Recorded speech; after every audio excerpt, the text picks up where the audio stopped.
I had this car, a new one in 1980. Loved the car, very underpowered from the factory, but it was a great, fun car. Had a lot of fun with it. So I always said it's someday I'd like to get another 1980 X19, Fiat X19, and put some power into it and get it on the track and set it up for some track events. I didn't do anything with racing for many years, and I didn't really like golfing, and so my wife says the only thing you ever really love is racing and talk about your racing days. And so I bought a 1980 Fiat X19, the one you see, from Cleveland, Ohio area, and it met my requirements for what I needed to transform it. So I started out with autocross, SCCA, and it's fun, but it really didn't satisfy my desires. I took it to Canada in the CSCS Time Attack events, and that's where I got introduced to Time Attack. It was at Toronto Motorsports Park, and I met the top runner in the division. We had ties from prior racing days, his father and other people, and he said you need to put a K-series engine in there, and I said, I was thinking about a K20, and he said, no, you need to put a K24 in there because you're going to get more torque. So he was very successful. I took his advice, and I worked with Midwest Ballast out of Columbus, Ohio, and they're a Fiat dealer. I mean, they're one of the biggest renovators and restorers in North America, and worked together with some of the items they had to install my K24. And so I did, and I ran it non-boosted for a few grid life events, and it still didn't have the power I needed.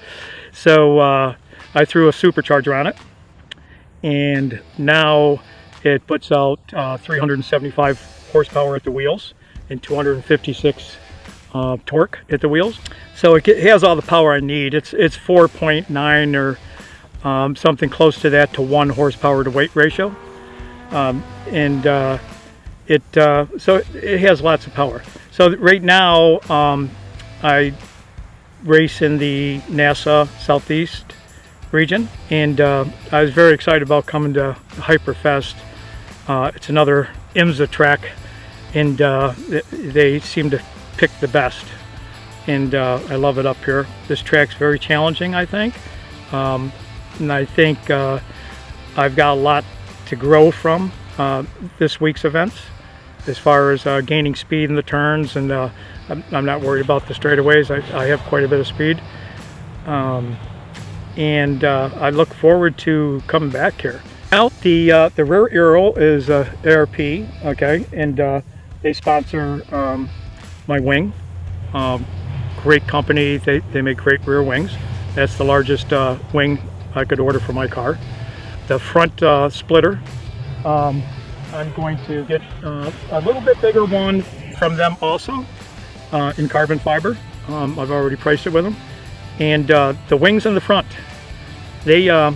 I took part of my old wings, rear wings, and I attached them structurally into the car. And I have little wingettes on top of them that are adjustable. So with them, when I add more rear wing, I can adjust them to balance the car front to back. And it just gives me a very balanced car going through the turns. My car is very easy to drive. It's like I said, it's like driving a go-kart. There's no power steering, there's no power brakes. So sometimes with the big wheels, the steering can be challenging in certain turns, but it's a blast to drive. I think what I will be doing with the car is I'm limited with my rear wheel diameter for top speeds. So I'm going to go with a larger diameter tire in the back, about the same width I have now, because the car seems real balanced. It's absolutely amazing balance on this car, and tried to get some more top end speed. That's about it. It pretty much has reached the stage of what I was looking for. Besides a couple carbon fiber parts here and there that I'm going to add to it. Maybe shave off a little bit more weight. And that's it. It's a fun car. It's like a go-kart on steroids. Support brands that support Grassroots Motorsports. Get your chemical solutions from CRC Industries. Visit crcindustries.com to learn more.